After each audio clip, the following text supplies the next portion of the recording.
हाँ, यही तो है परिवारवाद की पराकाष्ठा कि ये लगा कि नेहरू जी से अब तक परिवार से बाहर नहीं जाना चाहते।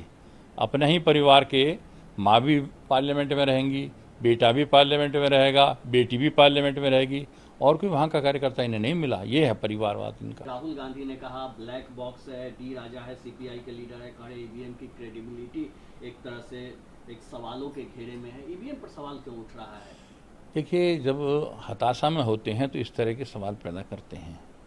यदि भारतीय जनता पार्टी और एनडीए बहुमत नहीं लाता, इतनी बड़ी संख्या नहीं आती, तो ये कोई सवाल ही खड़ा नहीं करते। यदि ये बहुमत के नज़दीक भी पहुंच गए होते, ये तो 100 पे भी नहीं पहुंचे, फिर सवाल खड़ा कर रहे हैं ये कांग्रेस के नेता राहुल गांधी। 100 से भी कम है एक, तब सवाल खड़ा कर रहे हैं। जहां इनकी सरकार बनी कर्नाटक में, क्यों सवाल खड़ा नहीं किया? उस समय क्यों नहीं बोले थे ये? हिमाचल में सरकार बनी तब क्यों नहीं बोले थे? अब क्योंकि मुश्किल ने बयान दे दी यार, कोई ना कोई ऐसा देता रहता है। ये ईवीएम के मामले में हमारे संबंधित मंत्री हैं चंद्रशेखर जी, इन्होंने बयान दे दिया और सुप्रीम कोर्ट निर्णय ले चुका। आयोग इसमें निर्णय लेगा, ये काहे को अपना इस तरह की वो कर रहे हैं। हाँ, यही तो है परिवारवाद की पराकाष्ठा कि ये लगा कि नेहरू जी से अब तक परिवार से बाहर नहीं जाना चाहते। अपने ही परिवार के माँ भी पार्लियामेंट में रहेंगी, बेटा भी पार्लियामेंट में रहेगा, बेटी भी पार्लियामेंट में रहेगी, और कोई वहाँ का कार्यकर्ता इन्हें नहीं मिला। ये है परिवारवाद इनका। राहुल गांधी ने कहा ब्लैक बॉक्स है, डी राजा है, सीपीआई के लीडर है, कहे ईवीएम की क्रेडिबिलिटी एक तरह से एक सवालों के घेरे में है। ईवीएम पर सवाल क्यों उठ रहा है?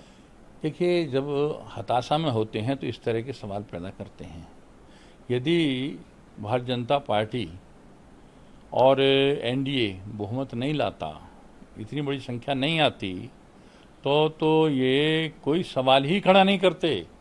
यदि ये बहुमत के नज़दीक भी पहुंच गए होते, ये तो 100 पे भी नहीं पहुंचे, फिर सवाल खड़ा कर रहे हैं ये कांग्रेस के नेता राहुल गांधी। 100 से भी कम है एक, तब सवाल खड़ा कर रहे हैं। जहां इनकी सरकार बनी कर्नाटक में, क्यों सवाल खड़ा नहीं किया? उस समय क्यों नहीं बोले थे ये? हिमाचल में सरकार बनी तब क्यों नहीं बोले थे? अब क्योंकि मुश्किल ने बयान दे दी यार, कोई ना कोई ऐसा देता रहता है।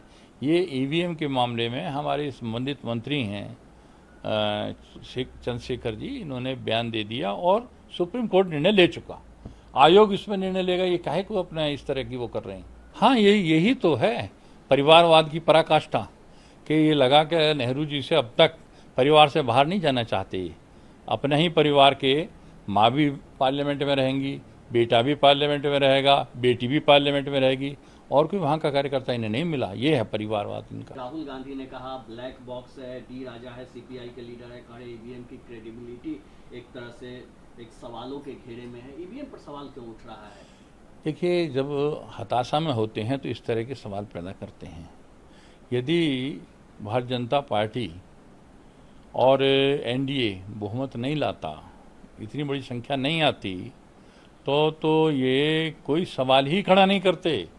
यदि ये बहुमत के नज़दीक भी पहुंच गए होते, ये तो 100 पे भी नहीं पहुंचे, फिर सवाल खड़ा कर रहे हैं ये कांग्रेस के नेता राहुल गांधी। 100 से भी कम है एक, तब सवाल खड़ा कर रहे हैं। जहां इनकी सरकार बनी कर्नाटक में, क्यों सवाल खड़ा नहीं किया? उस समय क्यों नहीं बोले थे ये? हिमाचल में सरकार बनी तब क्यों नहीं बोले थे? अब क्योंकि मुश्किल ने बयान दे दी यार, कोई ना कोई ऐसा देता रहता है। ये ईवीएम के मामले में हमारे संबंधित मंत्री हैं चंद्रशेखर जी, इन्होंने बयान दे दिया और सुप्रीम कोर्ट निर्णय ले चुका। आयोग इसमें निर्णय लेगा, ये काहे को अपना इस तरह की वो कर रहे हैं।